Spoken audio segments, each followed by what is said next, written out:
Welcome back to What Would It Cost?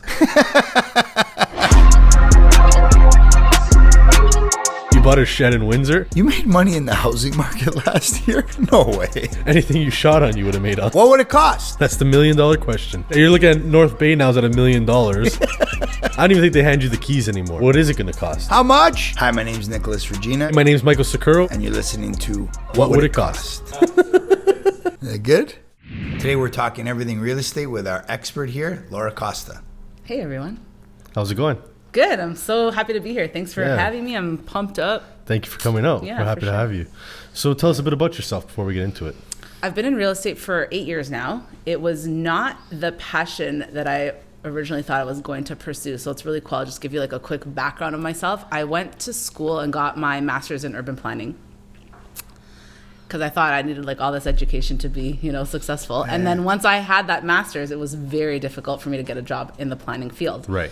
And when I started applying, I noticed a lot of the positions I liked required a real estate background. So I got my license for that purpose. But then when I got my license, I was super excited to just go full-fledged into this career. And I'm so happy that I did. So yeah, and the background's great. Like it gives me actually a bit of an edge with for sure. understanding how the city kind of functions and values and things like that. So it's great. It was, absolutely. I love Yeah, it. So is that where the urban comes from in the name? Yeah. Gotcha. It's funny. Okay. It's like, I'll put the two and two together. Urban Laura Costa, the Costa. urban realtor, it all goes hand in hand. I'm like Right. city girl. Yeah, I know? love it. Yeah. So what areas like your expertise, your I'm going to hunting say, grounds? so I'm very fortunate to be a realtor that works 100% by referral. So I don't really have expertise in an area, but I will say what my niche market is first-time buyers, condos. Okay. And I work mostly in, central Toronto, Etobicoke, different areas, but definitely I service the suburbs like Vaughan. I was speaking to Joseph earlier about, I'll go at least an hour out of any area core. So like I've done Milton, I've done Innisfil, I've done Oshawa. So as long as like I educate myself and have some knowledge, I'm comfortable with that. Otherwise I'll refer things if they're too far out. But I don't really have an area that I specialize in for that reason, because it's people I know, people I love who refer me. So that's how I work. That's awesome. Yeah. That's awesome. Tell us a little bit more about the urban planning background and how that's helped you propel as a realtor. Yeah. And really had you, I guess, understand the city like the back of your hand.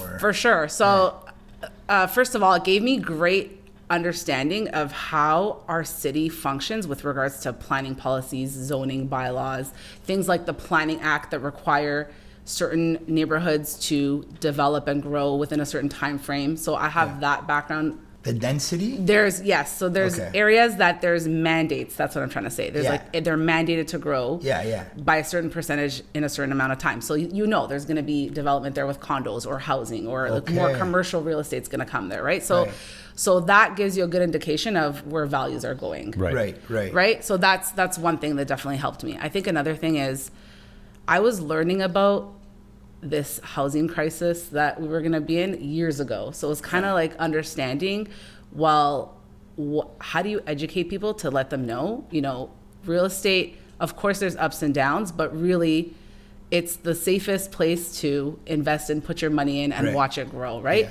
Yeah. So like knowing that these are potential futuristic things that are coming.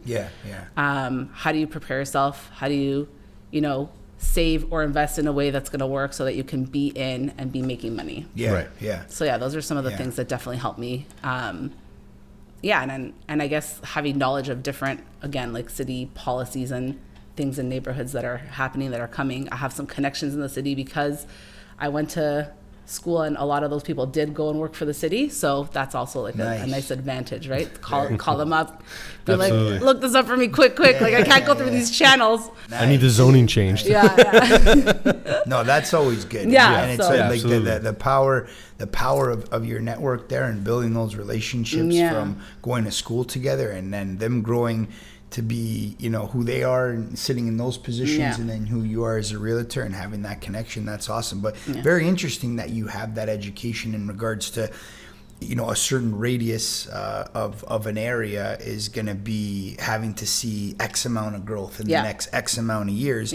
And just knowing that for your investors and people that are placing funds in the real estate market, and knowing how to navigate them and say, hey, you know, this might be hot right now and where all the sheep are flocking to kind of thing, but this is what's happening on the back end with the city planning, and this area is going to see, you know, a lot more growth, but you could still get in for a decent enough price. So that's amazing education. Yeah, thank you, for sure. Have in your back pocket. And the thing with education, for sure, it's like, I know that it didn't get me to exactly where I wanted to be monetarily, let's say. Even same with real estate. Like you go to school, all that education is like you need to practice to become a good agent. You're not using that, right? But at the end of the day, the communication skills that you get in school, it's like never a bad thing, right? It's like the social skills and having to, you know, write a thesis or like all that research. It has definitely shaped me in becoming who I am today. Yeah, it helps provide that structure. Absolutely. Having that schedule going on, and like you said, providing the thesis, some writing skills. So it's always something you take from. So now my write-ups on my listings are so legit, right? You put the skinny degree on the wall with a nice frame.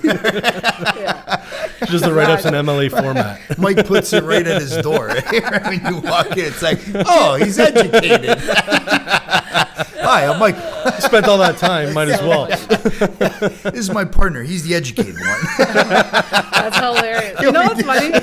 No, you know what's good though? I used to be so proud. Not that I'm not proud anymore, but that used to be like the thing that made me feel really valuable. Yeah. And that's not the case anymore. Like, I know that I've built a massive client base and that no one loved me, and they see the value. And even if I didn't have that education, I feel like I would have created that. But it's so interesting how we do put the value on that, right? Yeah, exactly. Well, even to go to that point, one of my first profs, just to go a little off topic into that, is that's actually one of the things he said the first day. He's like, this is just for your first job. Yeah. You spend the next 4 years for the first job. After that, depends how you perform at that job and where that job is. So it's crazy. A lot of people, because I had the same thing, put so much value on it. It's definitely. So I want to talk a bit about the first-time home buyers, because there's not a lot of realtors I've come across that like to deal with first-time home buyers. I'm obsessed with first-time home buyers. Amazing. Oh, wow. Yeah. And especially in this market, because that's where I'll be honest, I haven't seen a lot of first-time home buyers in that sense, because to give you like the stat, 2021, the average down payment was $135,000. And they were saying 85% of people borrowed that from inheritance, from their parents, whatever it may be. So how are you finding that first-time home buyer climate? Because a lot of people are trying to take advantage of the other incentives, like of course the tax, the land transfer tax is a given, but the whole borrow from the RSPs. I find a lot of them don't have RSPs, and also that less than 500K, you could put 25,000 down. Where are you finding 500K? Right. So what's the outlook looking like on that? So I will say a lot of my first-time buyers, for sure, prior to the pandemic and even during the pandemic, they've been really fortunate to be great savers, have good money, good income, or good jobs, or be a couple and be a little bit more flexible with buying power, that kind of thing, and definitely have parents that help them. That's kind of the norm now.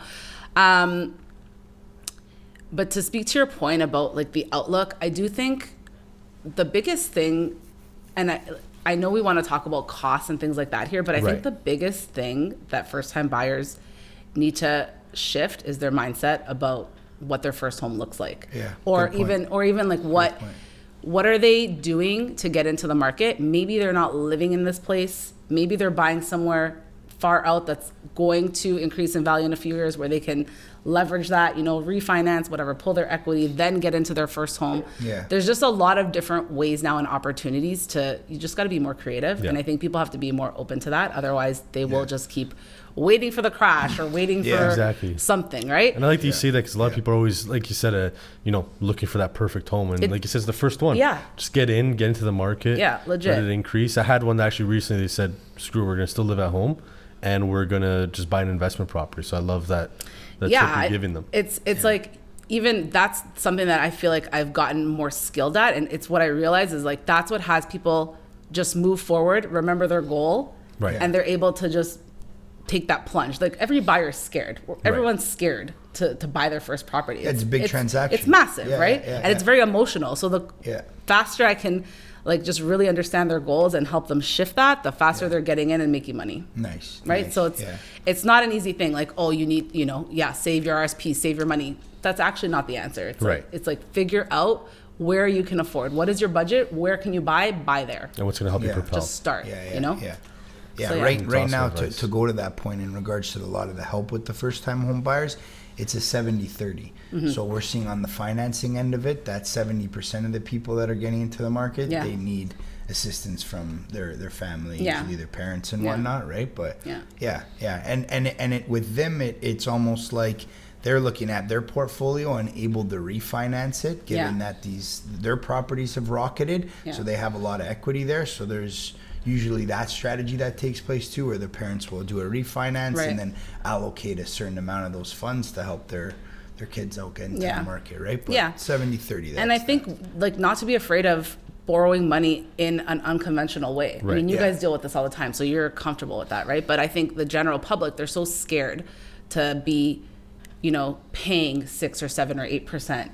Right. But really, like even in the most stable or lowest market that I've seen, properties are increasing at least 5% every year. Right. Yeah. So what is the fear there? It's just it doesn't make sense, right? So the fear is just that number. That's what it is. Then once we have them in, we break it down. Hey, these are the advantages, all that. Because sometimes even as well, like you grow that equity, you might need that short-term cash, and it doesn't make sense to break the mortgage you're in. You're going to pay a crazy, $30,000-$40,000 fee, especially now with the increase in rates. I have some people that are at 1.25. We're having this discussion. I'm like, if you need this short-term $200,000, go for that, 8-9% instead of breaking this mortgage and then having such a higher rate now with a big penalty attached. So yeah, it's just comes down to just providing them that knowledge on what we think the best outlook is. Education is key for sure. Yeah, for sure. Yeah. So what's the hot market now for first-time home buyers? Like, what's a nice area to look into? Yeah, still get your nice house or investment. For sure. So I'll speak to condos specifically for this. There's some areas now where you can still get in at a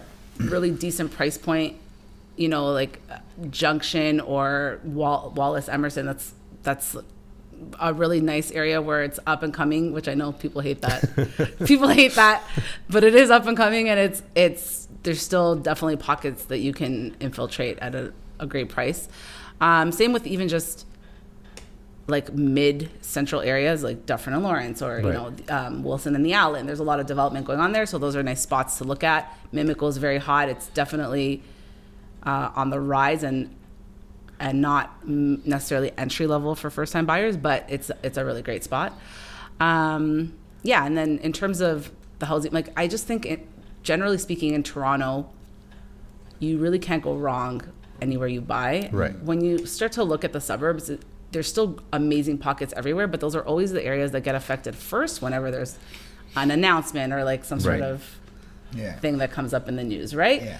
So at the end of the day, you can't go wrong. It's just a matter of looking at those micro markets and like what your budget is, and obviously where you see yourself or what the goal is, and if you're staying there long term, if you want to move, if it's an investment, there's just a bunch of And I like that you brought up Toronto. You didn't just say somewhere 3 hours north from here. That's a big misconception of first time home buyers to hear Toronto. Like, there's I can't do Toronto. There's definitely spots that you can afford, and even if you're not right in Toronto, but maybe you're Mississauga on the borderline of Etobicoke, like you're still close to the city, and there's great pockets there. So there's definitely opportunities everywhere. Yeah.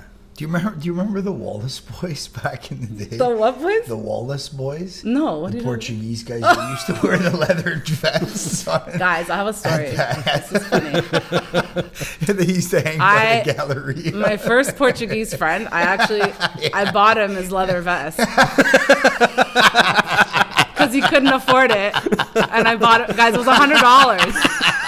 Do you remember those? Back then, I was like, "That's a lot of money for a leather vest." But anyway, I bought him his leather vest. The black Versace shades and the leather vest. That's so and jokes. Then the Christie Boys, the Wallace Boys. Hey man, now you should see the area now at the fancy coffee shops and all that. Yeah, it's cool. It's all It's all the in and around the Dufferin Mall area, right? Isn't that the Galleria? The Galleria has been completely knocked down. There's 8 towers going up there, so that's a really exciting project. I live right there, so I know very well what's going on, and it's like a master planned community coming. I feel like it's really gonna sharpen up that corner. I needed that corner needed I agree, that. It was in such a good location. It was like stuck in a time zone that was kind of like, what is this mall? You walk in, you're like, It's a good, but there are definitely pockets like that, so it's cool. Bought him his leather vest. I did. I bought him his leather vest. Where'd you get it? Shout out. Where'd you get this place downtown. Urban Outfitters? No, it was like a legit leather place, like on Spadina or something. It was cool. Sam the Leather Man. Sold cash. That's so funny. There was we had the joke going on. We used to tune into the Portuguese radio station. Okay. I have not tuned in. I have not. There was this one guy at one point. He was ripping a heavy advertisement campaign. Yeah. He was the master of all trades, right? The first commercial would be him talking about his plumbing company, right? So it went Deutsch Plumbing, Quick Fast Plumbing, right? And the plumbing had the B, like he didn't silence the B. Yeah. So Deutsch Plumbing, Quick Fast Plumbing, Soul Cash. This is Soul Cash, right? This was like, what does that mean? He says only cash. So this guy's advertising on fucking FM radio that he's only taking cash. And then the very next commercial, Deutsch Electrical, Quick Fast Electrical. Get out of here. Yeah, I swear. He hit. There was like a 2-month streak that he had. Like we used to tune in for comedic purpose, right? So we had like a 2-month streak of him doing like, it was like 3-4 trades. Yeah. Funny. Yeah. His line 150 said negative 2,000. We shouldn't put that in. We shouldn't push that. We can leave it in. I mean, my last name's Costa. I get mistaken for a Portuguese chick all the time. It's all good. Yeah. That's funny. And then, so going into what would it cost? Yeah. So those properties you talked about in Toronto, what are they looking like? Yeah, cost-wise? so just to bring some hope to these. I did a breakdown of what would a buyer have to spend, and I'm going to use $1 million just as easy math, and everyone can just do their calculations, right? But $1 million property, your down payment is going to be somewhere between 5% and 20%. Obviously, whatever that looks like for you is what you can expect to put as a down payment on $1 million. And then land transfer taxes. If you're buying in Toronto, you're looking at, if you're a first-time buyer, about $26,000. If you're not a first-time buyer, $33,000. If you're not buying in Toronto, you're splitting those in half. Right. So, and just to clarify, in Toronto, it's $8,400 of land transfer off, right? That's right, because you get a rebate. So it's just broken down. I'm giving you just the total, but $24,000-ish is what you can expect if you're buying $1 million property in Toronto as a first-time buyer. And then, you're looking at closing fees with a lawyer is probably around $2,000. As a buyer, you're not paying an agent directly out of pocket to assist you. Mm-hmm. That's built into your purchase price. The sellers are paying for that. So yeah, you're, what's the math there? $225K around? Yeah. Pocket change. Pocket change. But that's on $1 million property. And again, I'm also really an advocate of, what is your budget? We'll make something work. It's like, let's just look at what are all the opportunities here. There are definitely ways to still get into the market and thrive. Obviously pre-construction, an option, assignment sales, an option. There's just a ton of ways to look at, like different ways to get in.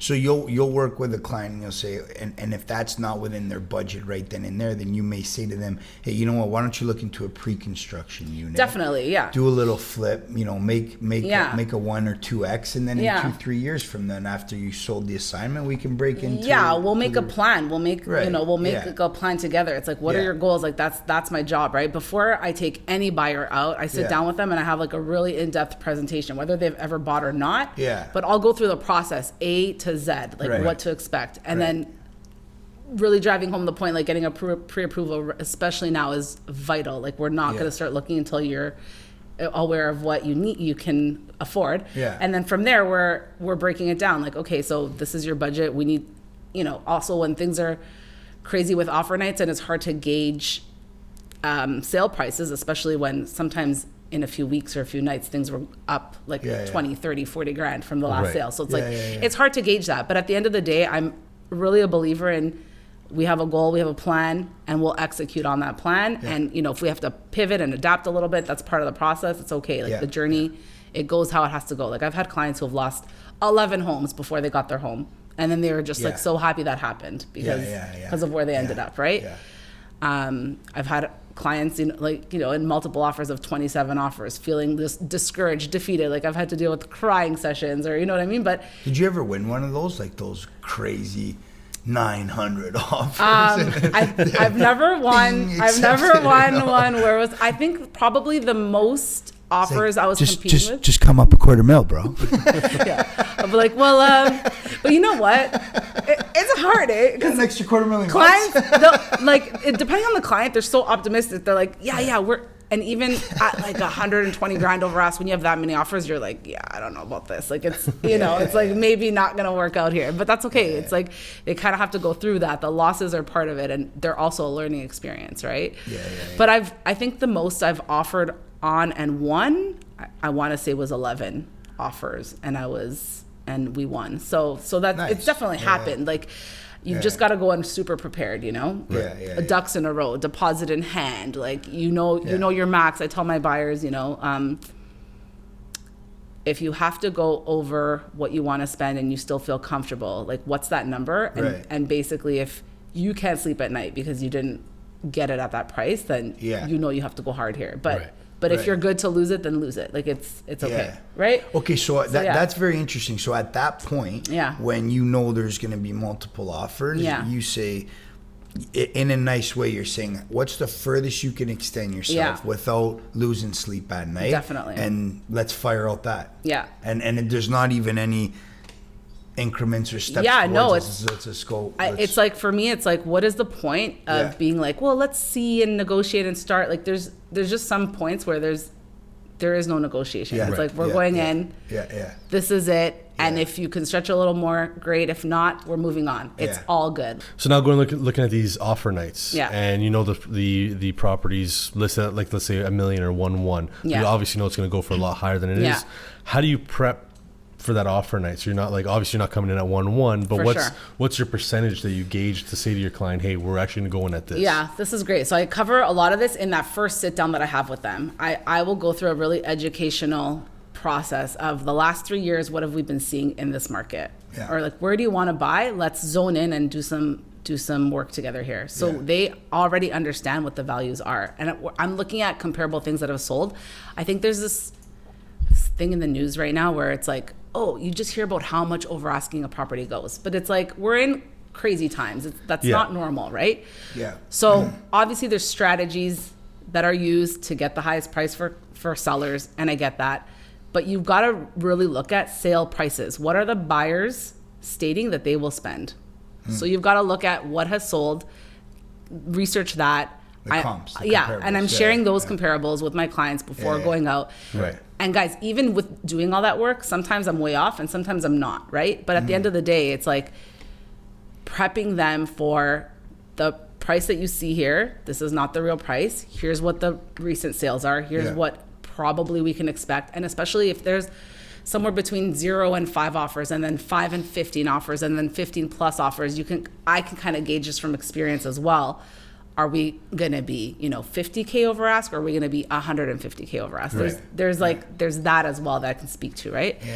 So again, so many variables. It's a complex business, and there's a lot of moving parts, right? But it's you take how hot the market is, the most recent comparables, how many people are at the table, and and then mix that all up, and then have your expert opinion. Lots of pressure. And what I love now, and I know a lot of people are so worried about what's going on right now, but there is a bit of a shift, and we are seeing like a much more balanced, stable market, which is really great. And even though I know sellers start to get panicked because they're like, oh my God, a house used to sell in 7 days, now it's 14 days, what the heck? That's not bad. Like, that's okay, right? If your property is marketed properly and it's priced properly, it will sell. And definitely when there's buzz in the news, it's going to take a bit longer. This is just kind of like the nature of the climate of what happens. So for sure. That's very cool. And we felt that as well, even on the mortgage side of things, where it's like we were doing so much hunting for business and farming, and there just wasn't simply enough inventory to have it be that we were getting hit left, right, and center from all of our referral sources. And as soon as some inventory entered into the market, me and him were like, holy smokes, right? Like, we're looking at scaling at a much more rapid rate than what we had set in place, right? Yeah. But to go to your point, I think it's just good for everyone all across the board. It's good for the buyers without having this serious FOMO and really, really overspending. It's good for the realtors. It's good for all of us, right? There's a lot more to go around, and it's just a little bit less tense of an environment or rooms that we're walking into these days. It's like, okay, cool. Yeah, right? Absolutely. It is. Cool how much it could change within like a couple weeks. For sure. Literally. And we've seen this before, right? So it's just, it is what it is. It's a fun, trying to figure out every day, how to be, and it's actually cool. It's fun. Keeps us on our toes. Yeah. Makes it exciting. Yeah. Love it. Yeah, for sure. Love it. Yeah. Okay. Well, we wanted to thank you very much for today. And I'm so happy to have this convo with you guys. Thank you. Yeah. It was awesome to learn about your background in urban planning and how you leverage that to now become a badass realtor. Thank you. Really respect what you're doing. Love your page and everything you're about. Thank you so much, Nick. Thanks, Michael. Yeah. And if anyone wants to follow my page, I'm at Urban Laura Costa on Instagram. So find me there. You'll get some laughs. You'll get some inspo. You'll get some value. So Absolutely. It's awesome. Well, thank you for tuning into this week's episode. Be sure to check us out on all your favorite streaming platforms. Like, share, follow, and we'll see you next week. Mike's wearing the brown shoes for season 2. So nice. Next on What Would It Cost? Today, fast forward, we're in a what's called the net metering program. So essentially, on your home, say you generate solar or even a commercial setting. So your house panel, you're going to backfeed one of the breakers there. You put in a breaker design for the solar. You're going to use those electrons. You're going to use the electricity you generate. Yeah. If you generate a little bit more one day when you're not, using, it's going to go onto the grid and your meter will spin backwards. So you'll get a small credit. And that's at the utility level. And so they'll, on a monthly basis, you'll get the bill. Right. And you'll see what the bill is. It should be lower if you're generating electricity.